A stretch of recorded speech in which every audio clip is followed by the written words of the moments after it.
All right, welcome back to the program. If you just joined us, you're watching Good Morning Nigeria, and it's happening live here on the network service of the NTA. And just a reminder, our conversation today is on the 1-year anniversary of President Bola Ahmed Tinubu, and we're focusing on the tourism sector. So before we begin our conversation, let's quickly take a listen to Ibrahim Dan Amidu's background report.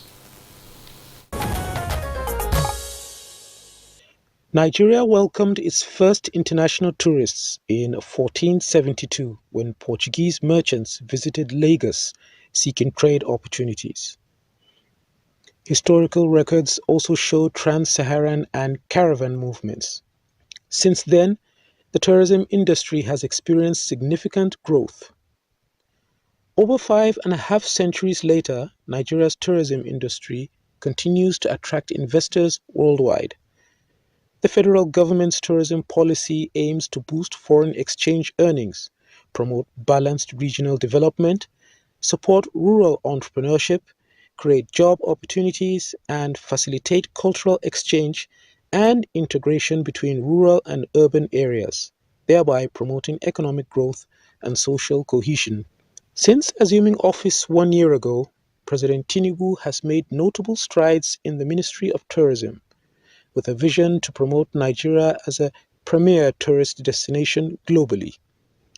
In line with the government's renewed hope agenda, the Ministry of Tourism is poised to drive a paradigm shift in Nigeria's tourism landscape and stimulate economic growth. To achieve this, infrastructure development in tourist hotspots across the country is of utmost importance, creating more jobs and spurring local economic development, helping position Nigeria as a competitive player in the global tourism market.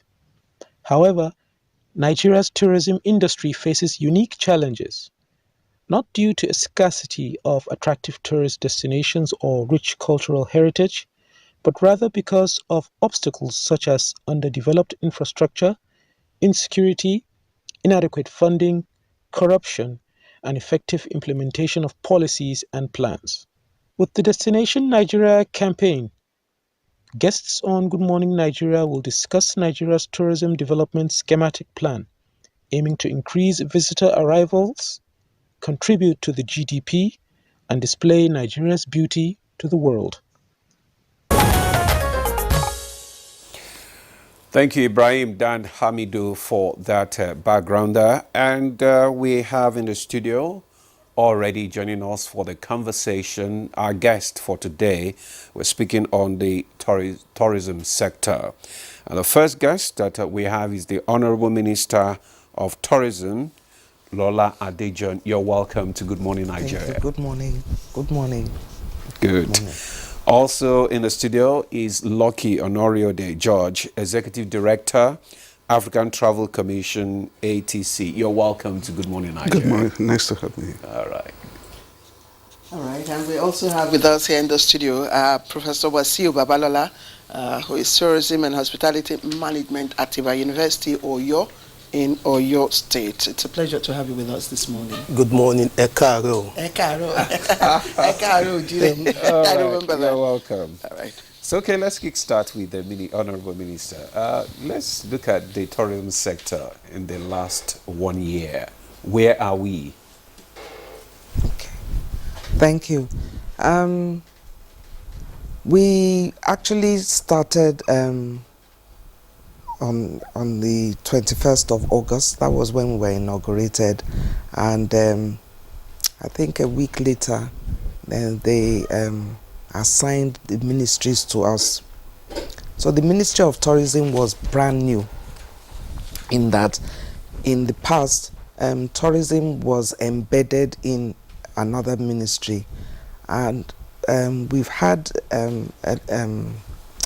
some ministers that were very progressive in what was being done, and I think there was some form of advocacy for the tourism ministry to be standalone, and not only that, the president took notice of that and ensured that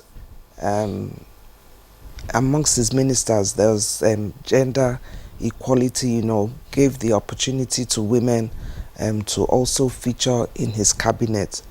So when we talk about what have we done, we spent quite a while reviewing some of the things that had been going on in the past.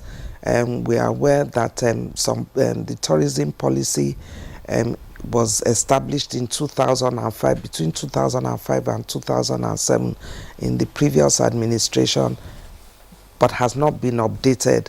The United Nations World Tourism Organization had written to us and said that it needed to be updated, and so in the past few months they've been a review. They've reviewed the tourism policy.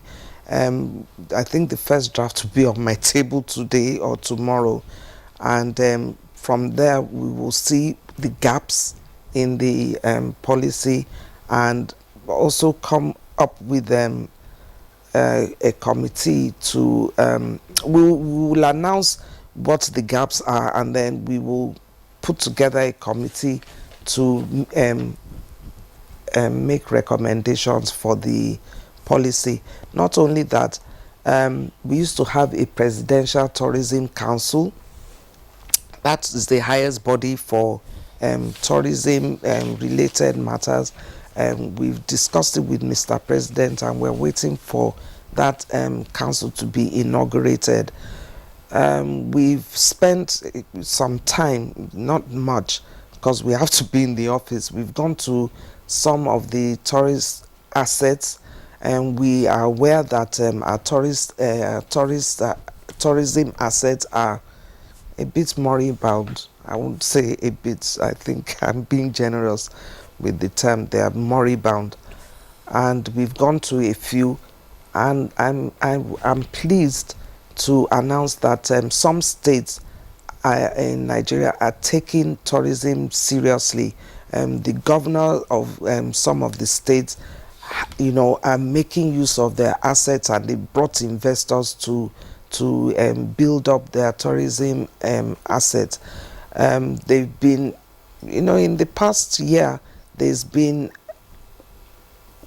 interest in ensuring that tourism takes place in the, as a revenue driver in the country. In fact, the goal is that if everything goes right, tourism, the revenue from tourism should be the number one revenue generator in the country. What we've done also is we are reviewing the classification of hotels in the tourism accommodations and establishments. That has just started, and we're looking to ensuring that doesn't matter what kind of establishment we have, but it's consistent in the country, because right now what we have is that a so-called 5-star hotel in the north is different from a 5-star hotel in the south and the east and the west, and so we want to ensure that their structure. Then we're also working with the states. We've had a meeting of the commissioners for tourism in the states. We had an annual general meeting. It's the first time this has happened in a long time, and the reception was very good. The reception and participation was very high. We had almost all the states represented, and we talked about their own plans, and I think we agreed that we will not look at all the tourism assets, but we are going to work with the 10 best in each state and spend time on that and help the states also to get investors to bring up those assets and so on and so forth. I mean, we've attended some meetings, we've gone to some stakeholder events in the private sector, and so on and so forth. It's been very busy for us, especially since January, and we don't. I mean, everybody knows that with tourism, you have to just pull up your socks and. Indeed. Indeed, and Honourable Minister, we do understand, of course, that you inherited what would probably call the brand new, ministry. Having been, separated from the other ministry, and you do need a framework, a policy framework to give it direction, and that's why I'm wondering if you could just give us a hint on, the major review, work in this policy. I know you have not, launched it. It's still work in progress. But can you just give us an insight into the major areas that needed to be reviewed? Well, it's the whole document is large. It's a large document, and I looked at it in last year, September. I shook my head, and we agreed that we'll split it up into different sections and invite some stakeholders to look at the different sections of the policy. I didn't dwell too much time on the content because it was a lot, and we just felt that because it was established in 2005, we might as well do an overhaul review. So it's not that we're picking sections; it's the whole the whole document, the whole policy framework. Yes, and it is quite big, and it was done in the administration of General Obasanjo, and they did. It was a marvelous job at the time. But 2005 till today is quite a while, so there was no point in picking certain things. And then what we also agreed was that based on that and based on the meeting that we had with the commissioners, we are also going to establish and complete, or at least in the review of our master plan for Nigeria itself. So it's a journey, and we're hoping that by the end of this year, some of those things will start publishing and announcing. Okay, Honourable Minister, while you were speaking, you talked about some of the gaps that were discovered, when you were going through the ministry, and you made some observations. Can you just give us a hint of some of these gaps, some of these challenges that you've discovered in the tourism sector? In terms of gaps, it's not really in the documents itself, but it's in the general ecosystem. We have, we've divided our tourist visitors into two parts: the inbound tourists and also the local tourists itself. This year we decided to focus heavily on local tourists and develop the ecosystem and especially the communities to be ready to embrace tourism. We call that the doctrine according to tourism. That's my own terminology, whereby the community itself own the tourism ecosystem. They are responsible. Not I would say they're responsible, but it would be nice for them to be involved in the security, in the welcoming, in the cleanliness of the environment, and so on and so forth. And we've gone to a few states, and they've done very well in those few states.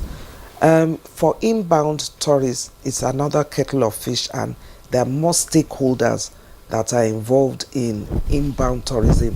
We have also security, but on a wider level. We have the airports, aviation, we have roads, we have visas at the airport, and so on and so forth. There's a lot of cleanup to do, and we hope that the Presidential Tourism Council will bring out some of these things and ensure that things that we'd like to be done are done. And we're also working with stakeholders, especially in the private sector, because we can't do anything without them.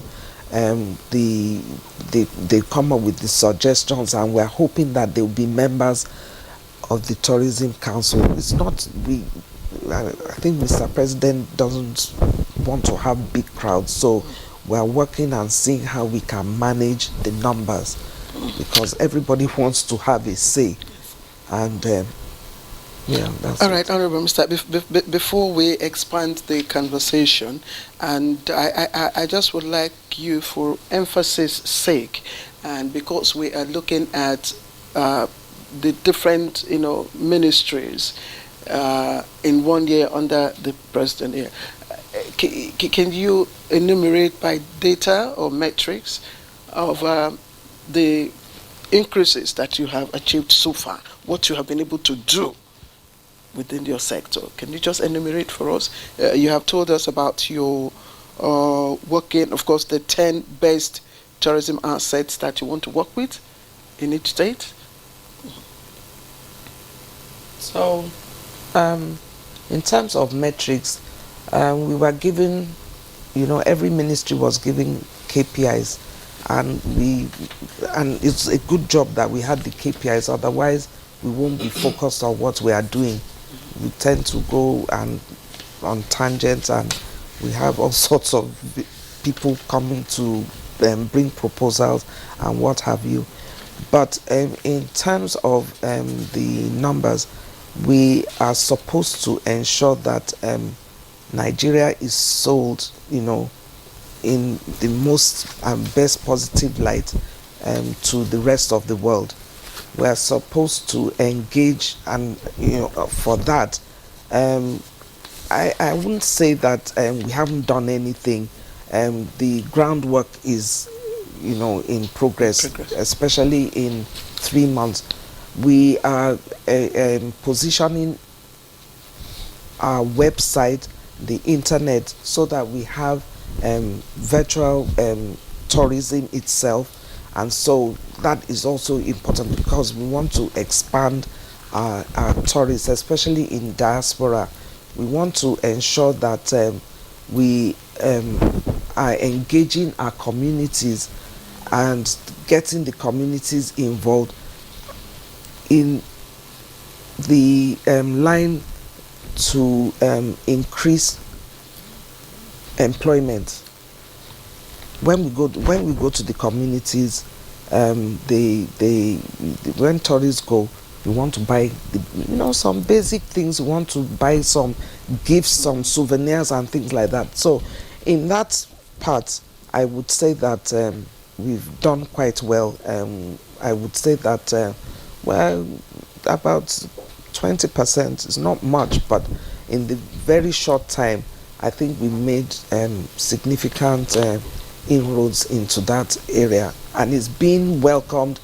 In fact, we can't even cope, because most of the states are calling us in anticipation that they will also be welcoming tourists. So those are some of the most important things we've done. As I said, we've established the committee to review the tourism policy. So that one is, I would say, 50%, because they've done the review. Then we are now going to do the filling of the gaps and the new policy, which will be announced when the time comes. We are also working on the master plan. The master plan itself, we're about 20-25% done, because we would like to finish the policy before we finish the master plan. So, and that is in the KPI. What else? Okay. Well, okay, Honorable Minister. Okay, let's bring in. Yes, thank you. Judge. Thank you. Okay, let's bring in George. Okay, now, Let's look at the tourism potentials in this country for so long has remained really untapped. Can you let us in some of the challenges you think is bedeviling the industry? Okay, thank you for having me. And the tourism industry in Nigeria is, over the years, underestimated as to what does it contribute to the GDP. Again, you have to look at the structure, the scope of the tourism industry. What are those subsectors? And the tourism industry, based on the United Nations Statistical Commission, how to calculate tourism contribution to an economy. It starts from transportation. It starts from the issue of job employment. Then you look at the adverse effect. What does it do to the economy? But in Nigeria, you have the hospitality, you have the aviation, you have the tourism grant handlers, which are the tour operators, the travel agents, and the memorabilia industry. These are the various subsectors that engage the community, where you find jobs and where revenue are also earned. When you sell a hotel room, the owner of the investment makes money. The government also makes money because every activities within a hotel, you charge VAT, of which the states and the federal government benefit from. But again, when you look at the way we calculate tourism earning in Nigeria, unlike every other country in Africa, it's different because the Bureau of Statistics has not have a handle as to how to calculate what tourism contributes to the economy. It's so shocking that when you go to the Bureau of Statistics website, they limit tourism contribution to accommodation and food beverages, which is laughable. And when you look at that alone, it's mere a very infinitesimal figure. So when you come to the budget and planning, for instance, and we're showing this is what tourism contributes to the economy, and somebody wants to allocate resources into various subsectors of the economy, tourism will fall far, far below. But I can tell you, after agriculture, the next largest employer of labor is the travel and tourism industry. In Abuja, you have more hotel workers than the federal civil servant. You have more food and beverages related activities that are more than the entire banking sector. We contribute more money to the economy than all these big tech companies put together. Let me shock you. The travel and tourism industry in Nigeria is responsible for 45% purchase of agricultural produce. If you remove the hotels and the restaurants from purchasing agricultural produce, the entire economy of Nigeria will collapse. And that was what we witnessed during the COVID crisis. So, in Nigeria, for instance, we are a federal country. The states have their own ways of how they want to run things. You know, for instance, the Supreme Court judgment of 2013 that removed some of the functions of the federal government back to the state. So at the federal level, the job of the honorable minister now is just collaboration, coordinating, and marketing and promotion. So this is what people need to know. And I'm happy the honorable minister said that she has been meeting with the commissioners. This is the only way you can collaborate. But, okay. Okay, let's bring Professor Wasiu Babalola to this conversation. The Honorable Minister said one of the KPIs is to sell Nigeria to the outside world. And I'm wondering, given all the dynamics playing out within the country, how sellable is Nigeria within the context of tourism? Well, thank you so much. First and foremost, I think as an industry player, we need to appreciate Mr. President for listening to the yearnings. I know a lot of activism were done, and we thank him for giving us a tourism ministry. Now, separate tourism tourism. No, separate. It's separate now. Standalone. Yes, standalone. Yes. And it's also good that he gave us a maverick into that ministry. Somebody who's independent. And if we look at, you need to sell. Intentionally, I decided to put on a traditional cap so that I can. The Yorubas will say, "Eniba madasho funi, tongue lakowu." So, Sorry, I am from Oyo State, Oyo, so I have to say this so that they will but know. you also need to translate. Now it's well, in translation means it's more of you. If anybody promises you something, you need to look inward. Does he has what he wants to give to you? Whosoever wants to clothe you, you have to see what he's wearing. Well, that is the literal meaning, but he has money. In other words, we have to look at what the minister is wearing. No, not. It is more of when somebody promises you something, you have to look at what is the worth of that person. I can't promise you an helicopter when I'm driving a bicycle. That's what it means. That's it, yeah. Now, if you look at the trajectory of this Ministry of Tourism, I would like to say if we have to compare what we have now to what we had since 1999, as at today, well, tomorrow I may come in and say the minister is not doing well. It's within the purview of my freedom of expression. But as at today, I'll say she's 60% ahead of anybody who has been in charge of that ministry within the 1 year she has been. Not even less than a year, within like 6 months. 6 months. Compare their 6 months to our 6 months, I'll give her 60% above whatever the highest person has scored. And it's so easy. 1999, I've been an investor before I moved into academics. The question is, how many ministers of tourism have I seen in industry events? I'm just seeing her close, so close today. And I said, Madam, thank you. I've seen you from afar. 3 private sector initiative, investments, career opportunity, other events, apart from state events. And there's something she did. In less than 5 months, she has been to Ekiti State Store. And she visited virtually everything Ekiti has to offer. Do you know the first plane crash site in Nigeria is in Ekiti? Nobody is saying it. It was, if not for her, I won't go. Yes. And now, I think we had that on our news as well. Yes, and after she left Ekiti, she went to Lagos to visit some of those things. It shows when the seller of a product is saying it is good and the person is eating it, I can tell you everybody will join. So we are already in the path. Now, before now, we have products that does not have a father. We are merged with culture, tourism, blah, blah, blah.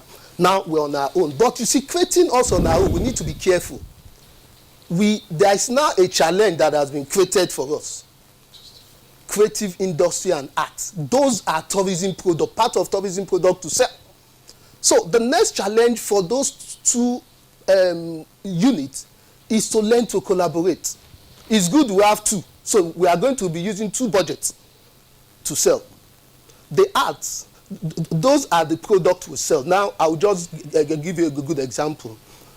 It will be absurd for somebody to want to come to Nigeria because of our hotels or because I want to see the slave trade. I would rather fly in a day, spend the night, and disappear.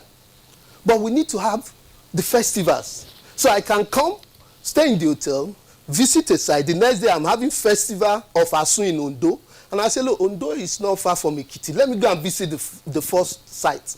Now, the art, these are the experiences people want. So we are going. So my rating that ministry now is the first 6 months. In the next 2-3 years, we want to see more of collaborative effort between those 2 areas.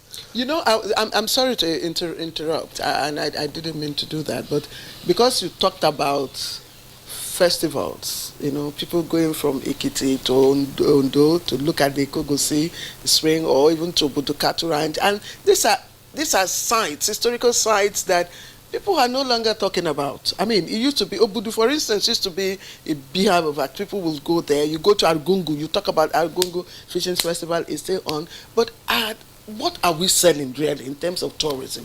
Where are the products that we need to sell? Yes. Okay. So, my brother here has mentioned that I went to Ekiti Ikogosi. Ikogosi was a bush. 6-7 months ago, the concessionaires spent 2 weeks clearing the bush and engaging the community, using the community to redevelop the place. They say they're only 5% done, but I slept there. So it means that, and my standards are quite high. And it means that it's already usable.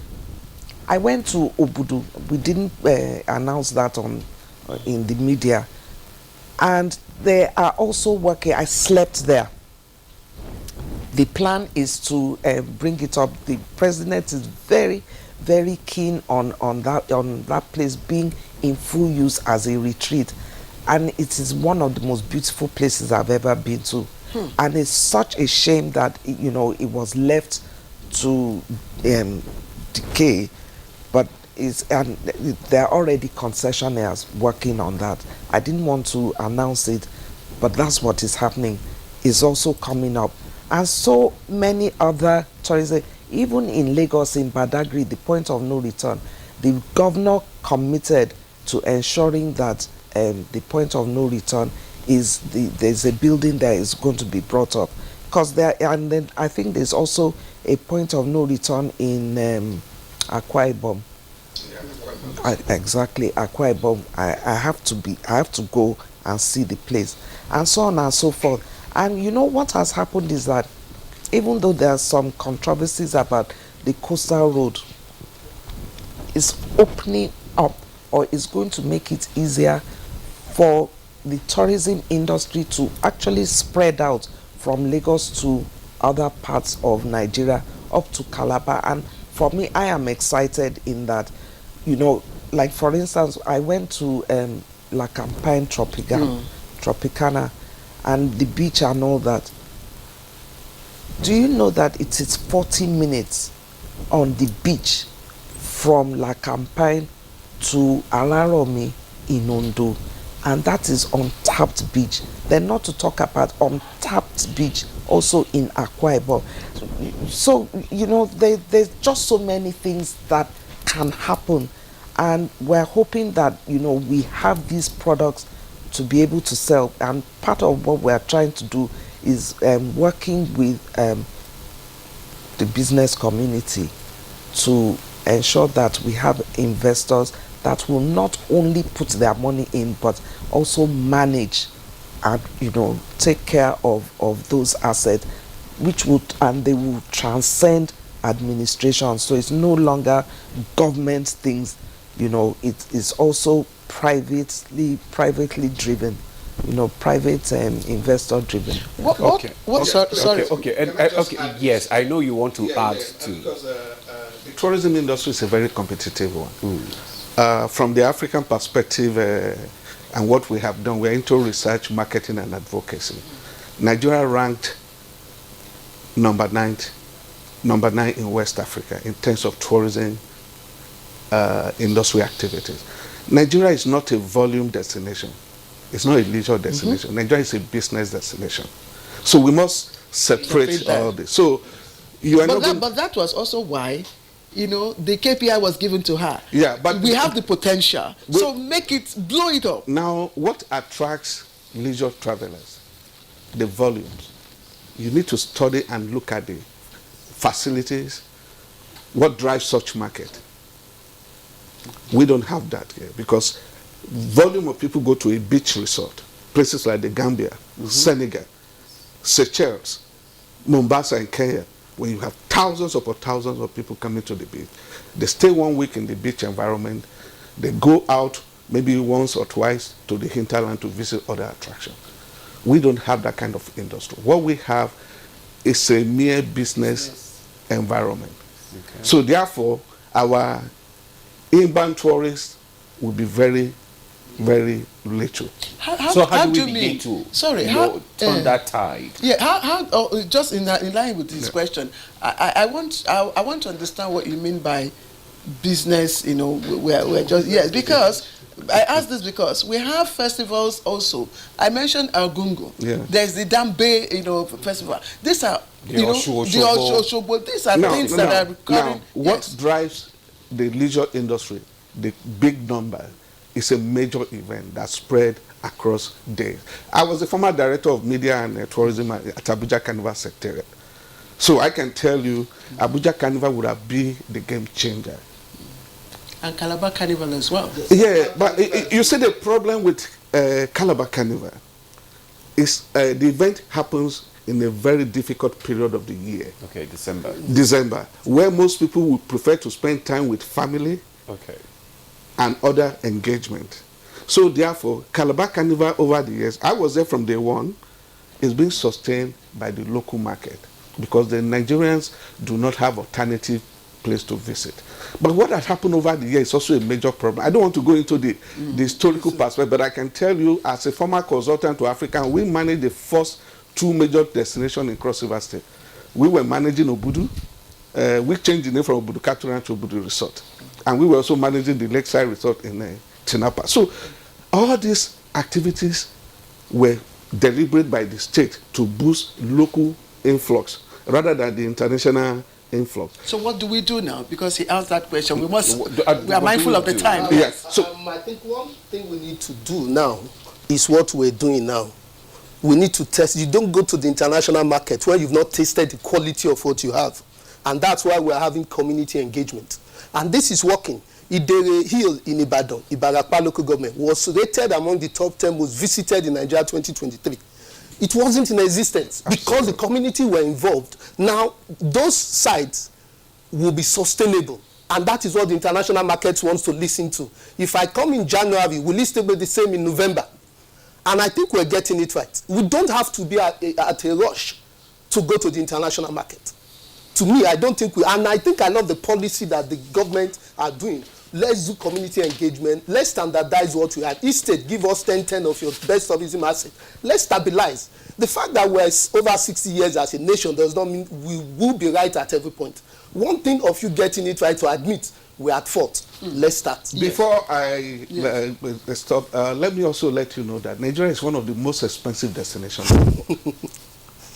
The cost of coming to Nigeria alone on your air ticket can take me anybody from Europe and America to Turkey, and you will stay 1 week, cover your hotel and accommodation. So one of the major catastrophes that has befell the tourism industry in Nigeria is lack of a national carrier, because a country is promoted as a brand. So Lagos State cannot sell itself alone. Cross River cannot sell itself, and that is what is affecting those activities that have been ongoing for several years. Up to now, Calabar Carnival is not self-sustaining. They still need a lot of huge investment. Yeah, so that's why we're asking now. Yeah. Like I said, we're trying to manage our time, Okay. because we have a second topic. So what he has said, the Honourable Minister is and the President, of course, on the right path to, making this tourism a sustainable result. Yes. Activity. First not a of all, business center. First of all, what do we do? What do we do? The Nigerian government, as a matter of yesterday, established a national carrier. If you want to run effective and successful tourism industry, Kenya is doing National air carrier. National air, not flag carrier, national carrier. Whereby if I buy the ticket of Nigeria Air or Nigeria Airways, whatever the name you call it, if I'm going to return next week, the plane is on the tarmac. Not that the one that will take me through Egypt, through Addis Ababa, or through the Middle East before coming here. So I want to fly directly. That is one. Then two, the issue of funding for the tourism sector is non-existent. In one of my teaching, in one of my interaction with the tourism agency many years ago, I suggested the Nigerian government will continue to labor to fund the tourism industry. So what do? More Nigerians are going abroad than they travel locally. The roads are bad, like the Honorable Minister acknowledged. Efforts are being made, but we need to patch up the road. Then again, the issue of funding is critical. So we must establish what we call tourism departure levy. This tourism departure levy, we will charge every Nigerian, because Nigeria will continue to be a tourist generating country to like other parts of the world. But if you do all this one and you don't have the products to sell, I don't know. I think we should have the products. We need money to develop the program. The way it works, you see, yes, the way it works is like a system theory. Tourism will do well. If you have all this. No, not if. If the other people, other parastatals are doing what they are supposed to do. So The person is supposed to do the road. You just do your road, don't worry. I will do my thing. And I love it. Just yesterday now, because in fact, I was meant to complain that, Madam, you are not doing enough. You are just in the dark. We are not seeing what you are doing. But yesterday, there is a policy statement that says anybody in media, you can get a single-digit loan for media practitioners. That is where we need to catch him. So now we cannot have people like him. They can come and buy 2 hours to talk tourism and latch on this. So the government are doing theirs. As citizens, what are we doing? You see, that's where we need to focus. Now, if you go online, go to Twitter, what is good about Nigeria? Well, I think I'm leaving that generation, but they are still my generation. They start telling me the road is bad, blah, blah, blah. And I said, look, excuse me, what is bad in the road? I'm doing a research presently. But tourism transcends road now. We are deploying technology. The point I'm going is that technology. Yes. Are we? You see, government is doing this, doing that. What are we doing as Nigerians? That is my point. We have a role to play. You see, I need to take my students to Cotonou, and I called an agent. I said, "Are there challenges if I need to?" She said, "No, those challenges I can handle them. I'll do this, do this, do that." Ask a Nigerian. He'll tell you, no, you have to fly. There is no road. He tells you all the bad side. Then the good one the guy wants to listen to is gone. So we need to have a proper reorientations as Nigerians. So how do we begin to correct this narrative now? Okay. How do we begin to correct this narrative? And I'm pleased to announce that the efforts of the Ministry of Information through the National Orientation Agency, we are working with them to redesign or re-image our thinking. We denigrate ourselves, we denigrate our country, and we can't do that. I mean, we have problems, but we don't have more problems than other countries. You know, so why do we run our country down? And I think that is the worst thing that can ever happen. But we're working on that, and we're working through our community engagement for us to believe in Nigeria, because really we have everything it takes to make Nigeria, especially in the tourism industry, one of the best. I've gone to so many countries, and I was working. It's not that I went on holiday, but honestly, what they have, they sell sand, and they will tell you it's sugar. What is tourism? It's all about telling stories. You talked about the first plane crash in Africa. It should be a story. Even a Nigerian civil war, it should be a story that people come and see. I surprisingly, I went to the Yaradua Center in Abuja. I was astounded, you know, at the magnificent place and the amount of work. And these are things that we can be proud of. But what do? We run everything down. I think it's unfair, especially to the practitioners. You know, it's not just about the ministry, because we're nothing without the practitioners.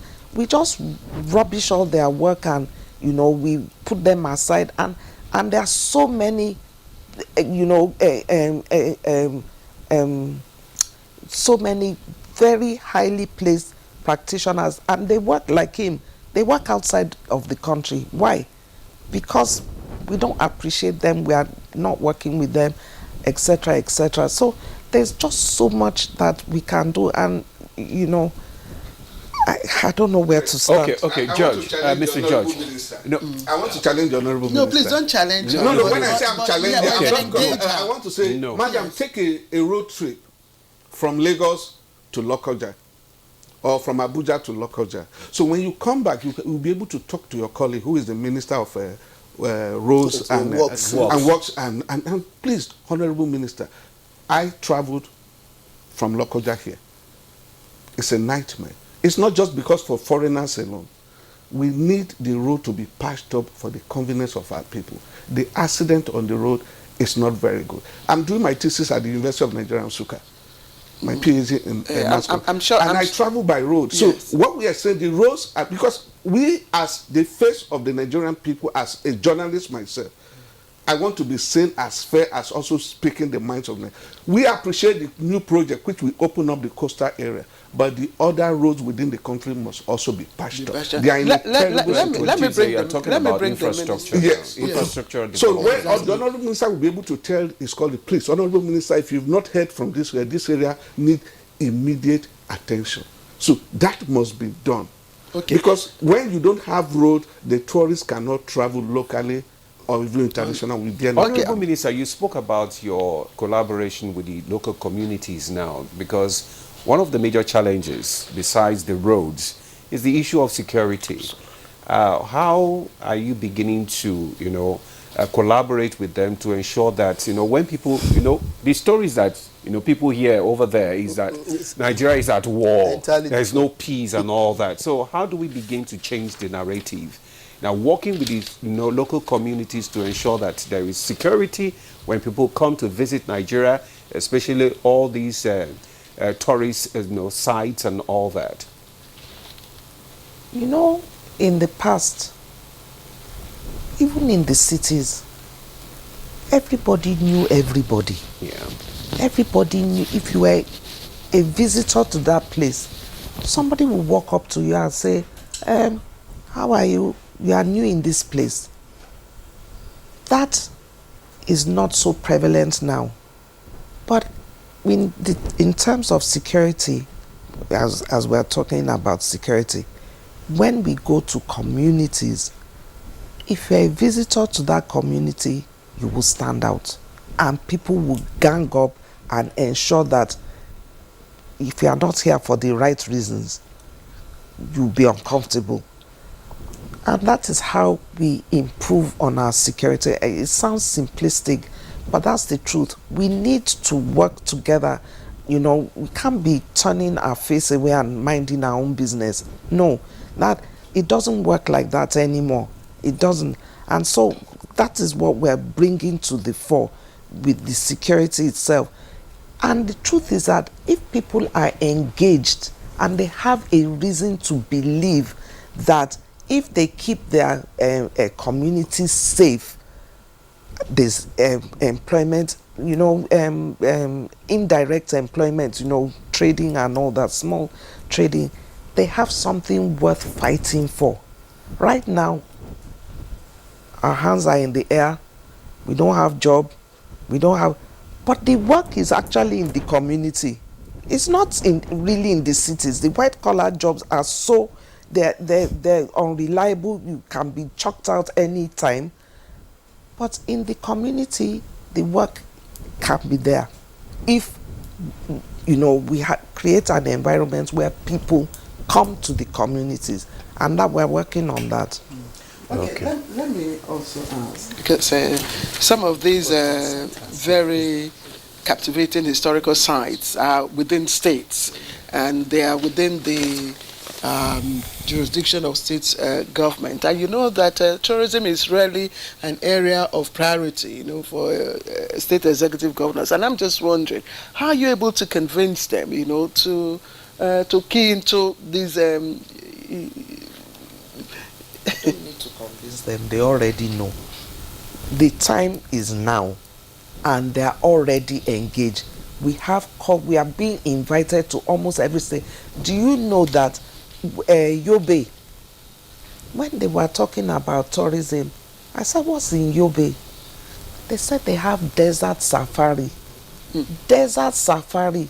And they also have insurgents in the place, but they managed to attract those insurgents to be engaged in tourism activities. Why would I? In Dubai, you have a desert safari. We talk about the Agungu Fishing Festival. We talk about the Mambila Plateau and all the animals and all that. We have everything. We don't. In fact, the states themselves even want to own it. They want to it's like if we have a competition and we say which state, everybody thinks Lagos State is the #1 state, but it may change. It may change in the sense that the other states have products, they have festivals, they have sites that surpass what is available in Lagos, and we want to whip up that kind of sentiment. We want to encourage every site. In fact, when we had the meeting with the tourists, the commissioners for tourism, when we asked who would like to host the next meeting, we had so many people, so many states offering that. Then we have Edo State, who they have all the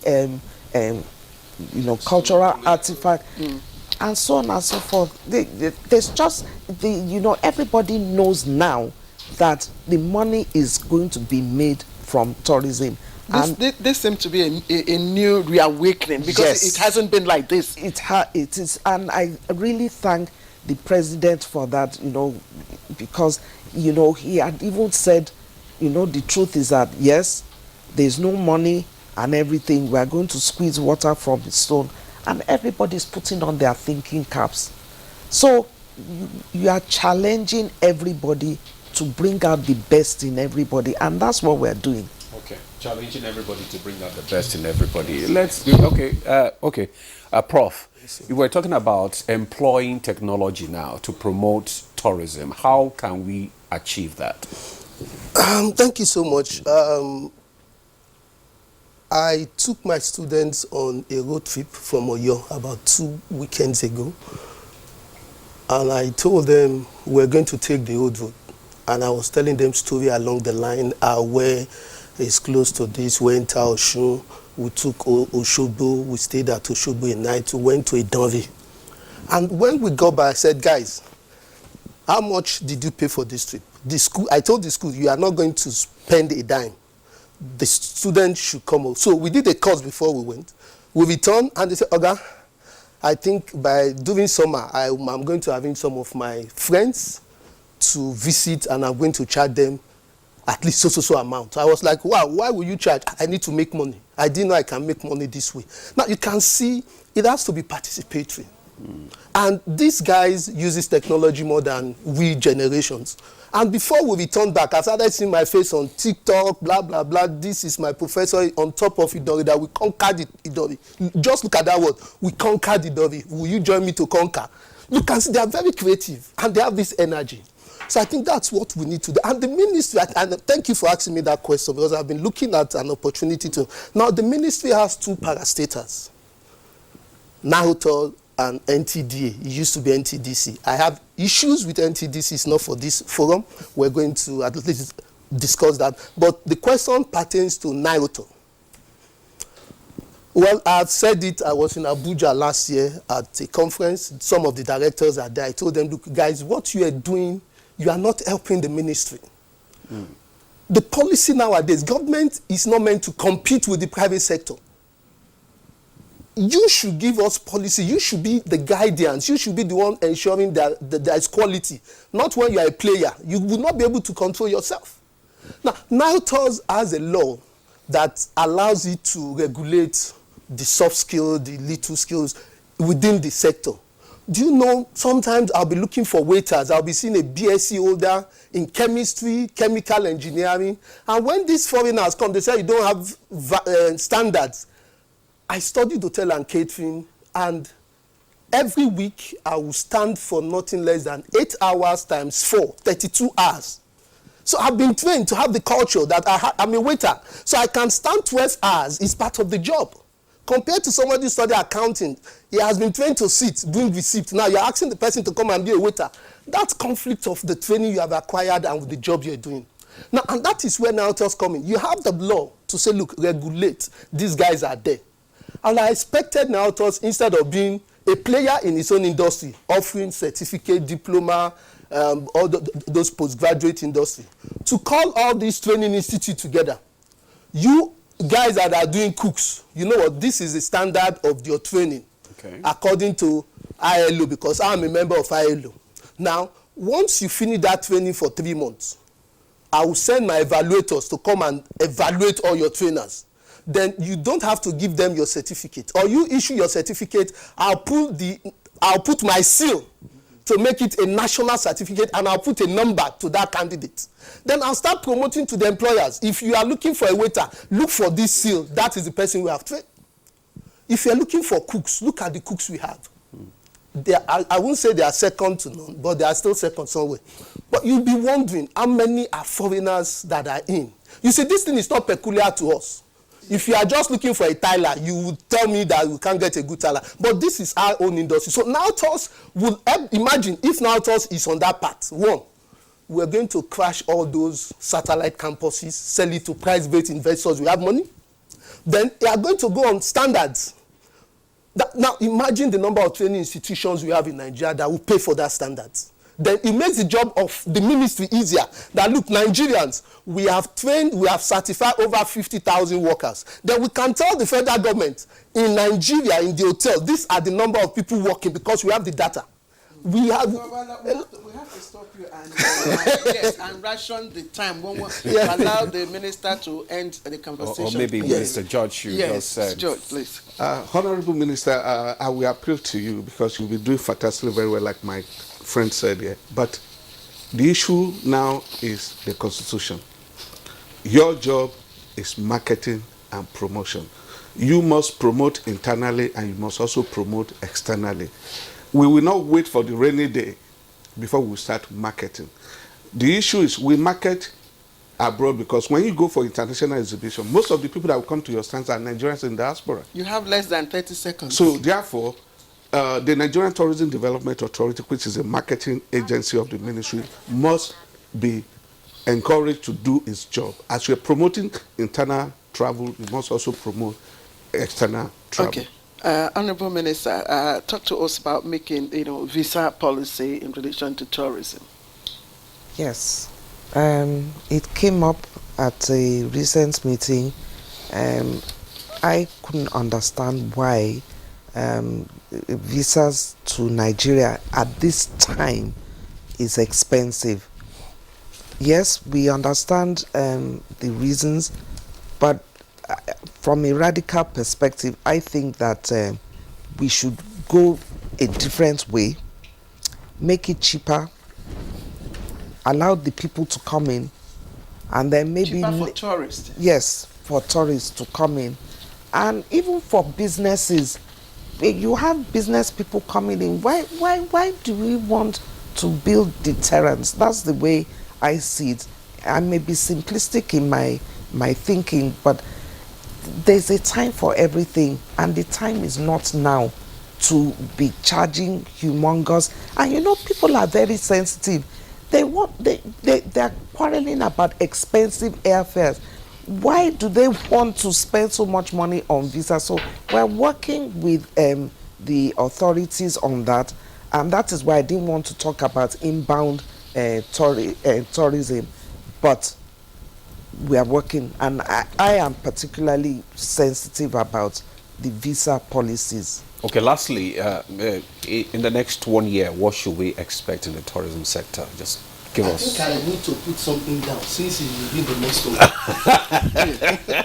In the next 1 year, by the grace of God, some of the things that we are planning now or we've started should have been completed.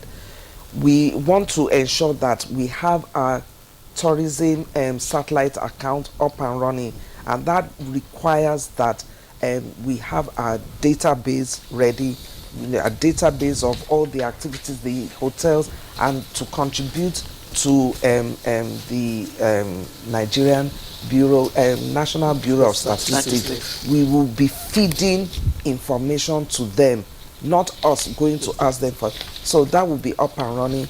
We also want to ensure that our websites, the different websites that we have in Nigeria, not that they are consolidated, but it is through one link that you can access those websites, and that will help in our Gen Zs, the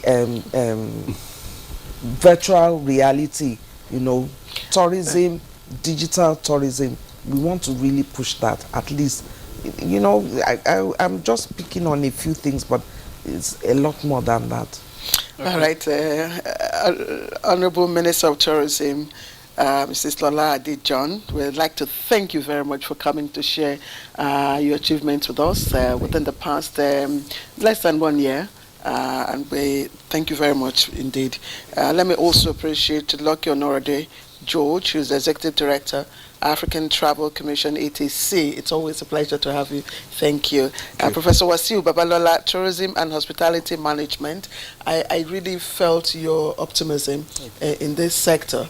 And like you, we've also, Demola and I have also taken notes of what to expect in the next 1 year. That's important. Thank you very much. Thank you all. And of course, we conclude this segment of Good Morning Nigeria. But don't go away. We have a second part of our conversation coming up in a short moment.